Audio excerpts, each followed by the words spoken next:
Buenos días, mi nombre es Abigail Choque López y en esta cuarta parte de la exposición sobre campos magnéticos hablaré sobre la fuerza y par de torsión en una espiral de cociente. También hablaré sobre el dipolo magnético en un campo magnético no uniforme, los dipolos magnéticos y cómo funcionan los imanes. Y para finalizar, hablaré sobre los motores de cociente directa. Fuerza y par de torsión en una espiral de cociente. Por lo general, usamos como conductores de energía o corriente eléctrica a espiras cerradas. En la imagen vemos una espira rectangular de corriente en un campo magnético uniforme. Vemos que un lado tiene una longitud A y el otro tiene una longitud B. Analizando un segmento del lado A de la espira, vemos que nuestro campo magnético se encuentra en el eje Z, mientras que el segmento del lado A sobre el eje Y, siendo ambos perpendiculares entre sí.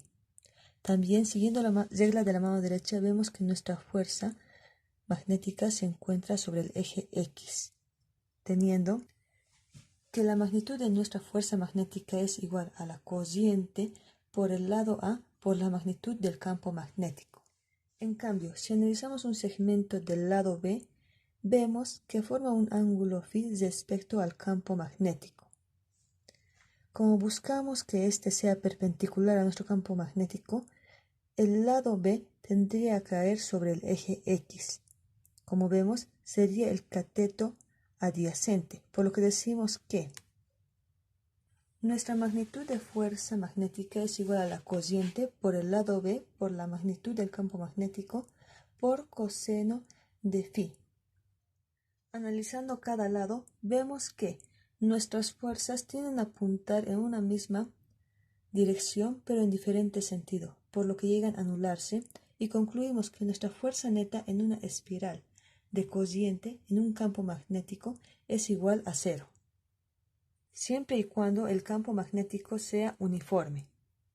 También podemos ver que el par de torsión que se formará en esta espiral de corriente es igual a la corriente por el campo magnético, por el lado A, por el lado B, que en este caso llegaría a ser B seno de tita debido a la inclinación que presenta, y tendríamos nuestro par de torque magnética es igual a la corriente por la magnitud del campo magnético por A por B por seno de tita, lo cual puede ser escrito también como la magnitud del par de torsión magnético igual a la corriente por la magnitud del campo magnético por el área que forman el lado A y B por el seno de phi, que es la inclinación de nuestro plano.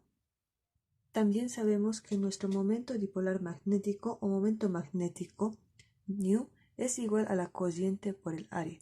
Reemplazando en esta ecuación tenemos que la magnitud de nuestro par de torsión magnético es igual a nuestro momento magnético por la magnitud del campo magnético por seno de phi. En el caso que phi sea de 90 grados, significará que tanto el momento magnético y la magnitud del campo magnético son perpendiculares, por lo que tendríamos que nuestro par de torsión magnética es igual a nuestro momento magnético por la magnitud del campo magnético, el cual sería igual a nuestro par de torsión magnético por nuestro momento dipolar magnético por el campo magnético. Para definir la energía potencial en un dipolo magnético, hacemos la siguiente comparación. Primero, vimos que en un dipolo eléctrico, el par de torsión era igual al momento eléctrico por el campo eléctrico. Y en base a esto vimos que su energía potencial fue igual a menos el momento eléctrico por el campo eléctrico. Haciendo la comparación del dipolo eléctrico con el dipolo magnético, tenemos que nuestro par de torsión es igual a nuestro momento magnético por nuestro campo magnético, por lo que decimos que nuestra energía potencial será igual a menos el momento magnético por el campo magnético, la cual sería igual a menos la magnitud del momento magnético por la magnitud del campo magnético por coseno del ángulo que forma el momento magnético con el campo magnético. En este caso vemos que si el coseno es de 90 grados, o sea que si estos dos son perpendiculares, este llegaría a ser 0, por lo que nuestra energía potencial sería igual a 0 solo cuando estos dos sean perpendiculares. Par de torsión magnética, espiras y bobinas. Aclaramos que todas las relaciones que vimos anteriormente son válidas para las espiras de cociente plana que tengan cualquier forma con el momento magnético μ igual a cociente por área. Ya vimos anteriormente cómo funciona el solenoide, el cual está conformado por varias espiras circulares, las cuales pueden estar demasiado juntas o separadas. Y según el número de vueltas que tenga, las cuales serán igual a n, decimos que nuestro momento magnético es igual a μ igual a n número de vueltas por la cociente por el área. Y decimos que la magnitud de nuestro par de torsión magnética es igual al número de vueltas por la cociente por el área por la magnitud de campo magnético por el seno del ángulo que forma nuestro solenoide con el campo magnético. Y veremos que nuestro par de torsión magnética siempre busca alinear nuestro solenoide con nuestro campo magnético, terminando ambos de una forma paralela. Dipolo magnético en un campo magnético no uniforme. Como sabemos, en un campo magnético uniforme, la fuerza neta es igual a 0, pero en un campo magnético no uniforme, la fuerza neta será diferente de 0, como veremos en el siguiente diagrama. Acá tenemos dos imanes que generan un campo magnético no uniforme. Como vemos en la imagen, tenemos una espiral de cociente dentro de estos campos.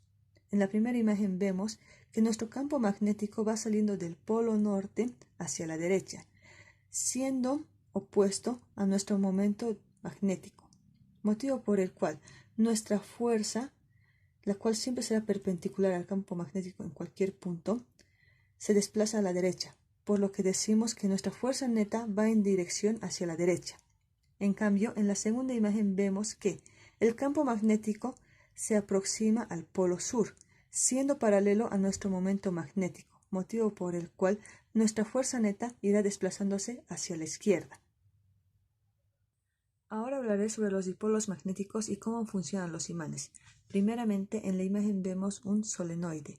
El solenoide puede ser una bobina o cualquier dispositivo físico por el cual pase corriente y debido a esto cree un campo magnético que por fuera es débil o leve, mientras que en su interior es uniforme e intenso.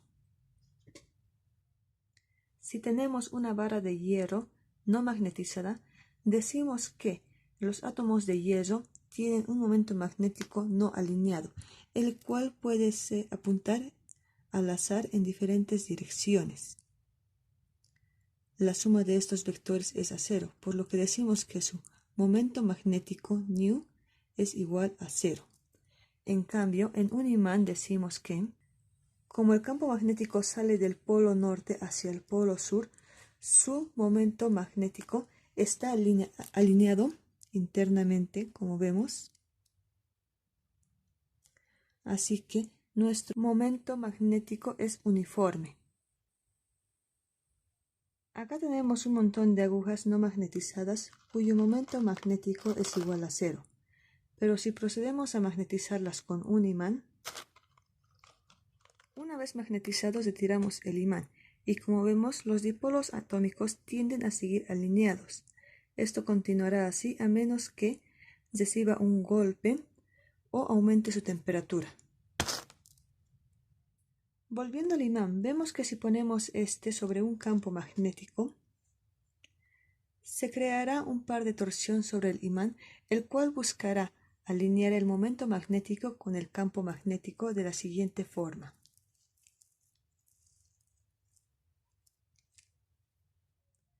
Ahora hablaré sobre el motor de corriente directa.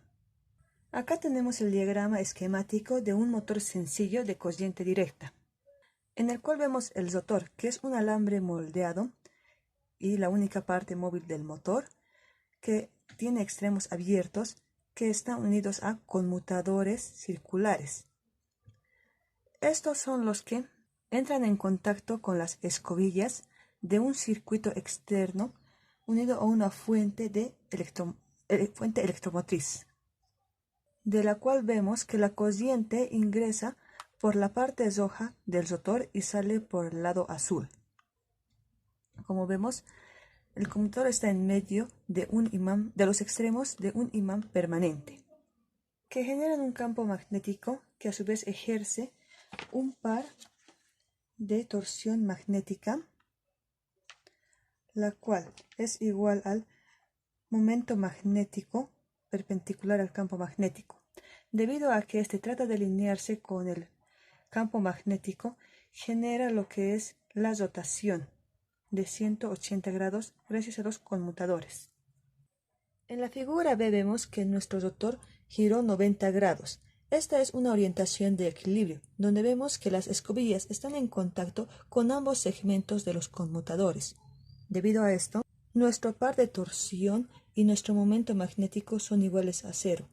Y también el valor de la corriente es 0, ya que no llega a circular por nuestro rotor.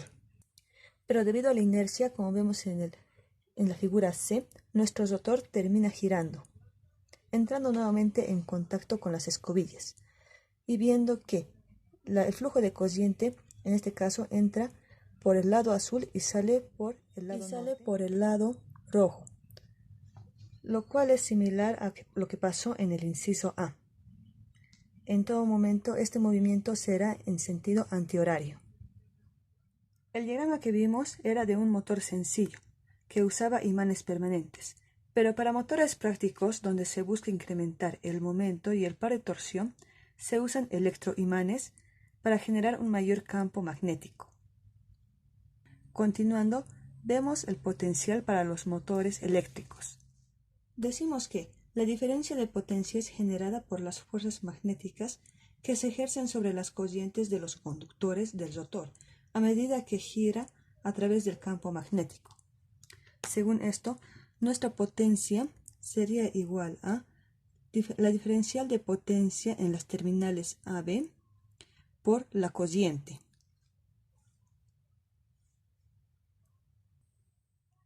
Y para un motor en serie, cuyo rotor está conectado en serie a un electroimán y tiene una resistencia interna R, decimos que su diferencial de potencial entre los terminales es igual a la fuerza contraelectromotriz o FEM inducida más la corriente por la resistencia, donde la FEM inducida no es constante, sino es proporcional a la rapidez de rotación del rotor.